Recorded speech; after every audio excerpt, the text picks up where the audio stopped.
بسم اللہ الرحمن الرحیم۔ السلام علیکم ناظرین، آج ہم جادوگرنی کہانی لے کر آپ کی خدمت میں حاضر ہیں، لیکن کہانی میں آگے بڑھنے سے پہلے آپ تمام دوستوں سے التماس ہے کہ ہمارے چینل ذرا سی آہٹ کو سبسکرائب کر دیجیے اور ساتھ گھنٹی کے بٹن کو دبا دیجیے تاکہ ہماری نیو آنے والی کہانی کا نوٹیفیکیشن آپ کو مل سکے۔ شکریہ۔ اس بلی کو جب میں نے پہلی بار دیکھا تھا تب ہی مجھے اس سے ڈر لگا تھا، اگرچہ ڈرنے کی کوئی ایسی خاص وجہ نہیں تھی، مگر پھر بھی اس سے انجانا سا خوف آنے لگا تھا۔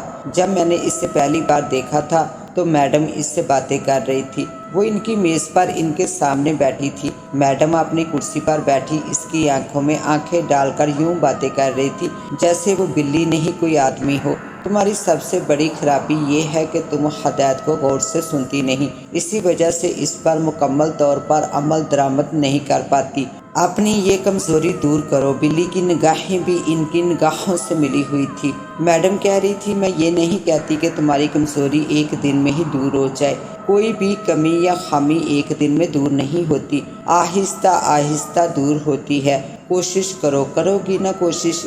بلی نے اس بات میں گردن ہلائی تھی۔ تم ناراض تو نہیں ہوں گی میری باتوں سے؟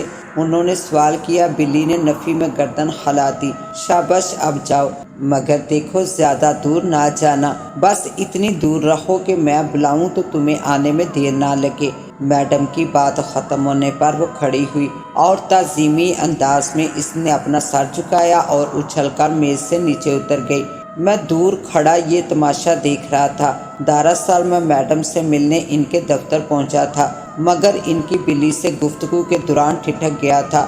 بلی میرے قریب سے مجھے گھورتی ہوئی گزر گئی۔ میں نے ہلکے سے آواز دی، میں اندر آ سکتا ہوں میڈم؟ یس آئیے۔ میں ان کے کیبن میں داخل ہو گیا۔ یوں کہنا چاہیے کہ میں تازہ بتازہ اس ریاست میں پہنچا تھا جہاں ایک زیر تعمیر پروجیکٹ میں مجھے ملازمت ملی تھی۔ یہ علاقہ شہری آبادی سے خاصے فاصلے پر تھا۔ اس علاقے میں ایک دو اور ایسے ہی پروجیکٹ کی تعمیر ہو رہی تھی اور انہی میں کام کرنے والوں کے علاوہ اور کوئی یہاں آباد نہیں تھا۔ ان پروجیکٹ میں کام کرنے والے چند روزانہ ہیلی کاپٹر کے ذریعے شہری آبادی سے آتے جاتے تھے، جبکہ باقی تمام عملہ یہی مقیم ہوتا تھا، مگر یہاں دور دور تک ریگستان کے علاوہ اور کچھ نہیں تھا۔ میڈم کا یہ مہمان خانہ ہی ایک ایسی جگہ تھی جہاں ہم جیسے پردیسی کارکنوں کو قیام کا سہارا لینا پڑتا تھا۔ زیر تعمیر پروجیکٹ کے مالک نے کچھ کوارٹر بھی یہاں تعمیر کیے تھے جن میں دوسرے درجے کے افسران کو رہائش وغیرہ کی سہولت حاصل تھی، مگر یہ ہم جیسے نچلے درجے کے کارکنوں کے بس کی بات نہیں تھی کہ ان میں رہیں، کیونکہ ان کا کرایہ وغیرہ بہت تھا۔ میڈم کا مہمان خانہ اس کوارٹروں کے مقابلے میں بہت غنیمت تھا جہاں قیام و طعام کی سہولت حاصل تھی۔ انہوں نے 2-3 فوجی شیڈز جیسے بنا رکھے تھے، ایک بستر، الماری اور ایک کرسی ہر ضرورت مند نوکر کو فراہم کرتی تھی۔ صبح کے ناشتے سے لے کر رات کے کھانے تک بندوبست تھا، جبکہ دیگر اوقات میں چائے یا دوسری چیزوں کے حصول کے لیے نقد ادائیگی کرنی پڑتی تھی۔ میں میڈم کے قریب جا کر کھڑا ہوا تو انہوں نے سر سے پاؤں تک مجھے گور کر دیکھا، پھر بولی، تم نئے آنے والوں میں سے ہو؟ کہاں سے آئے ہو؟ پاکستان سے۔ کیا نام ہے؟ شبیر حسین۔ تمہارے ساتھیوں نے تمہیں بتا دیا ہوگا کہ یہاں کے کیا رولز ہیں؟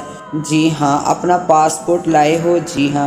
یہ پاسپورٹ ہم اس لیے جمع کرتے ہیں کہ بہت سے لوگ کھا پی کر چپکے سے بھاگ جاتے ہیں، اگرچہ بھاگنے والوں کو بھی ہم معاف نہیں کرتے، بلکہ یہ کہنا چاہیے کہ ہم دوبارہ پکڑ کر واپس لے آتے ہیں، مگر کیونکہ یہ الگ سر درد ہے اس لیے پاسپورٹ ٹھیک ہے میڈم، مجھے کوئی اعتراض نہیں۔ کہتے ہوئے میں نے اپنا پاسپورٹ انہیں تھما دیا۔ میڈم خود بھی اپنی شخصیت کے اعتبار سے خاصی پراسرار تھی، خاصی دراز قد لیکن بے حد دبلی پتلی، گویا ہڈیوں پر چمڑے کا غلاف چڑھا ہوا تھا۔ چہرے پر ناک خصوصی متوجہ طلب، خاصی لمبی اور آخر میں آ کر طوطے کی طرح مڑ گئی تھی۔ ناک پر ہر وقت سرخی نمایاں رہتی تھی۔ میرے خیال کے مطابق ایسی شخصیت کی آواز منمنائی ہوئی ہونی چاہیے تھی، مگر خلاف توقع ان کی آواز خاصی پائیدار بلکہ روبدار تھی۔ اس کے علاوہ جو نمایاں خصوصیت ان میں تھی وہ یہ تھی کہ کچھ پتہ نہیں چلتا تھا وہ کس قومیت سے تعلق رکھتی ہیں۔ وہ جتنی آسانی اور روانی کے ساتھ عربی بولتی تھی، اتنی ہی روانی کے ساتھ انگریزی، اردو، ہندی، فرانسی اور جانے کون کون سی زبان بول سکتی تھی۔ بندہ جس ملک کا ہوتا مادری زبان میں اس سے باتیں کرتی۔ لباس بھی وہ مختلف قسم کا پہنا کرتی تھی۔ وہ اس علاقے میں یہ میس کب سے چلا رہی ہے؟ ابتدا میں مجھے اس بارے میں کچھ معلوم نہیں تھا، مگر قیاس یہ تھا کہ اس علاقے میں کام شروع ہونے کے بعد ہی وہ ادھر آئی ہوں گی۔ تمہارا سامان کدھر ہے؟ انہوں نے مجھ سے پوچھا۔ جدھر کام ہو رہا ہے۔ ٹھیک ہے، تم جب بھی ادھر آؤ اپنا سامان لیتے آنا، تمہیں اپنا بستر اور دیگر سامان تیار ملے گا۔ شام کو میں دیگر پاکستانی کارکنوں کے ساتھ میڈم کے میس میں آیا۔ لکڑی کا ایک تخت، لوہے کی ایک پلے والی الماری اور ایک معمولی نوعیت کی کرسی اور تخت پر میرے نام کی پرچی لگی ہوئی تھی۔ اس شیڈ کی سب سے اچھی بات جو مجھے فوری طور پر محسوس ہوئی، اس کا اے سی ہونا تھا۔ باہر کی آگ برساتی گرمی کے مقابلے میں یہاں کا موسم خاصا خوشگوار تھا۔ رات کے وقت کھانا وغیرہ کھا کر میں کچھ پاکستانی ساتھیوں کے ساتھ گپ شپ لگانے لگا۔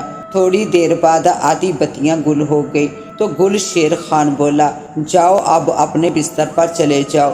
کیوں اتنی جلدی کیوں؟ آدھی بتیاں بجھنے کا مطلب ہے سونے کی تیاری کرو۔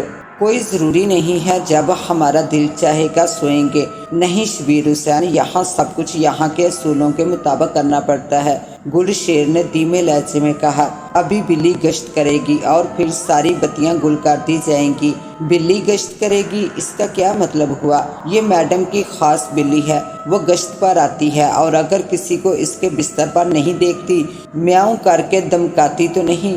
گل شیر خان نے قدرے سہمے ہوئے انداز میں کہا، یار اس کے بارے میں ایسی بات نہ کرو۔ کیوں، وہ بلی ہے یا کوئی چڑیل ہے؟ پتہ نہیں وہ کیا بلا ہے، گل شیر خان نے کہا۔ تم آہستہ آہستہ خود اس کے بارے میں بہت سی باتیں جان لو گے۔ اور یہ کہنے کے ساتھ ساتھ اس نے چادر تان کر اپنا منہ تک چھپا لیا تھا۔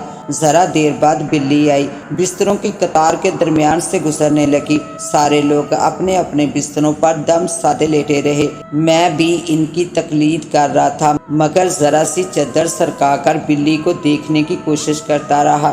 جب وہ میرے بستر کے قریب سے گزرنے لگی تو مجھے یوں محسوس ہوا جیسے کسی نے میرے کان کے پاس منہ لا کر سرگوشی کی ہو۔ اپنا منہ ڈانپو اور سونے کی کوشش کرو۔ یہ میرے کسی ساتھی کی آواز نہیں تھی تو پھر کیا بلی کی آواز تھی؟ مگر سوال یہ پیدا ہوتا ہے کہ کیا یہ بلی ہماری طرح بول بھی سکتی ہے؟ میں نے فوراً اپنا منہ چھپا لیا۔ بستروں کی دوسری یا تیسری قطار سے ذرا دیر بعد کسی نے سسکاری لیتے ہوئے ارے باپ رے کہا تھا، جبکہ ہر طرف ایک سناٹا چھایا ہوا تھا۔ تھوڑی دیر بعد ساری بتیاں گل ہو گئی تھی، جس کا مطلب تھا بلی کا گشت ختم ہو گیا ہے۔ چاروں طرف گہرا اندھیرا چھا گیا تھا۔ جلد ہی میرے آس پاس کے بستر سے خراٹوں کی آوازیں آنے لگی تھی۔ میری کیونکہ یہ پہلی رات تھی اس لیے میں دوسروں کی طرح فوراً سو نہ سکا تھا۔ دوسرے دن کام کے دوران میں نے ایک ساتھی سے کہا، یار یہ بات میری سمجھ میں نہیں آئی کہ میس میں اتنی جلدی سونے پر کیوں اصرار کیا جاتا ہے۔ میڈم کا اصول ہے کہ جلدی سو جاؤ تاکہ صبح جلدی اٹھ سکو۔ ان کا کہنا ہے کہ دیر سے سونے والوں کی صبح سویرے اٹھنے پر نیند پوری نہیں ہوتی، اور جب بندے کی نیند پوری نہیں ہوگی تو وہ دن بھر دلچسپی کے ساتھ کام نہیں کر سکے گا۔ کیونکہ میں جلدی سونے کا عادی نہیں تھا اس لیے پہلی دوسری راتوں کو مجھے جٹ پٹ نیند نہیں آئی۔ گپ اندھیرے میں جانے میں جب تک دم سادے لیٹا رہا، مگر اندھیرا ہونے کے بعد میں نے چادر سے چھپا ہوا منہ نکال لیا تھا۔ جانے کتنا وقت گزرا ہوگا اور اس وقت کیا بجا ہوگا، مجھے صحیح اندازہ نہیں۔ یہ دوسری رات کا واقعہ ہے۔ مجھے یوں لگا کہ اس اندھیرے میں بھی کوئی گشت کر رہا ہے، مگر جب وہ ہمارے بستروں کے پاس سے گزرا تو مجھے یوں لگا جیسے وہ کوئی بلی نہیں شیر ہے یا ایسی جسمات کی کوئی شے میں اس لیے کہہ رہا ہوں کہ وہ انسانوں جیسی دو پیروں والی مخلوق محسوس نہیں ہوئی تھی۔ پتہ نہیں یہ مخلوق بستروں کی کون سی قطار میں تھی کہ مجھے ایک بار اندھیرے میں دو چمکتی ہوئی چیزیں نظر آئی تھی، مگر یہ دو دہکتے ہوئے انگارے کسی طرح بھی کسی بلی کی آنکھیں نہیں تھی۔ ڈر کے مارے میں نے چادر سے اپنا منہ چھپا لیا تھا۔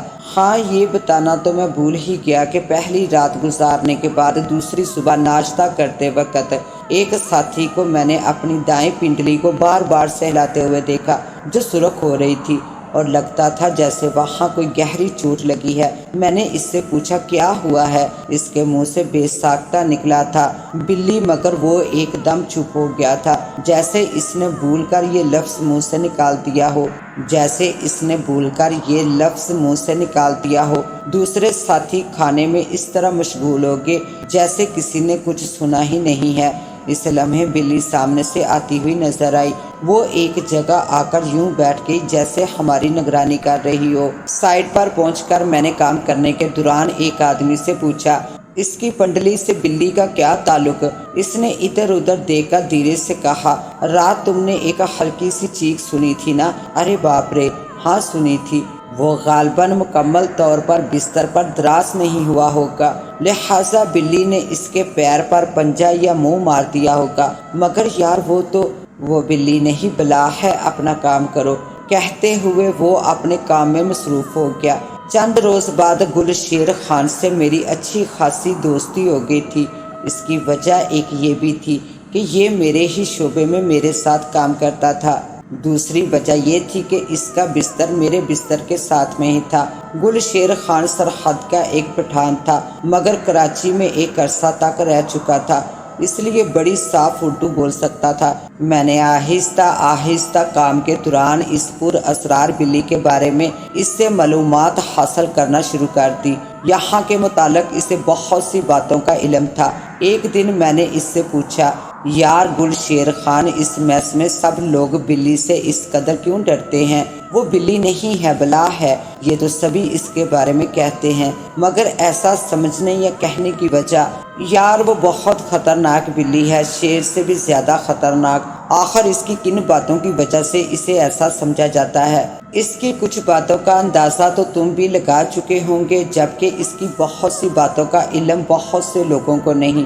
مثلاً یہ کہ یہاں سے ایک بار ایک لڑکا بھاگ نکلا تھا، مگر یہاں تو پاسپورٹ وغیرہ جمع ہوتے ہیں۔ وہ یہاں سے ایسا عاجز آ گیا تھا کہ پاسپورٹ کے بغیر ہی بھاگ نکلا، اور رات کی تنہائی، سناٹے اور اندھیرے میں وہ جانے کتنی دور تک بھاگتا چلا گیا تھا۔ اسے امید تھی کہ وہ صبح ہوتے ہوتے شہری آبادی کے بہت قریب پہنچ جائے گا، مگر تو کیا پکڑا گیا۔ ہاں، مگر اس میں بلی کا کیا کردار تھا؟ بلی ہی کا تو سارا کارنامہ تھا۔ بلی نے اس موقع پر کیا کیا؟ رات کو غالباً گشت کے دوران بلی کو معلوم ہوا کہ ایک بستر خالی ہے۔ بس ذرا دیر کے بعد اس سے پتہ چل گیا کہ وہ یہاں سے فرار ہو گیا ہے۔ بلی اس کے تعاقب میں نکل پڑی اور ذرا دیر بعد ہی اسے جا لیا۔ صبح جب ہم لوگ بیدار ہوئے تو نوجوان کو خون میں لت پت میس کے باہر دیکھا، جس کے پاس بلی بیٹھی گویا پہرا دے رہی تھی۔ اس کے منہ پر خون کے دھبے نظر آ رہے تھے۔ نوجوان نے بتایا نہیں کہ وہ کیسے گرفتار ہوا اور اس حال کو کیوں کر پہنچا۔ اس وقت تو خیر وہ نیم بے ہوشی کے عالم میں تھا، مگر جب علاج سے اچھا ہو گیا تو اس نے اپنے چند قریبی ساتھیوں کو بتایا۔ میں اندھیری رات میں پیچھے دیکھے بغیر بھاگا جا رہا تھا اور مجھے امید بند چلی تھی کہ تھوڑی دیر بعد شہری آبادی تک پہنچ جاؤں گا، مگر مزید کچھ دور جانے کے بعد میں لڑکھڑا کر بری طرح گر گیا۔ مجھے یوں لگا تھا جیسے پیچھے سے کسی نے مجھ پر حملہ کیا ہو۔ گرنے کے بعد میں ابھی سنبھلنے بھی نہ پایا تھا کہ مجھ پر دوبارہ حملہ ہوا۔ مجھ پر کوئی پنجہ پڑا تھا۔ فوری طور پر مجھے یہی خیال آیا کہ شاید کوئی شیر اطراف کے جنگل سے نکل کر مجھ پر حملہ آور ہوا ہے، مگر فوراً ہی مجھے اپنی غلطی کا احساس ہوا۔ اس صحرا میں جنگل کہاں، مگر ایک گراہٹ جو بعد میں سنائی دی تھی وہ شیر ہی کے جیسے تھی۔ اس کے دونوں حملے اتنے شدید تھے کہ میں اپنے پیروں پر اٹھ کھڑے ہونے کے قابل نہ رہا۔ پھر آہستہ آہستہ مجھ پر غشی سی طاری ہونے لگی۔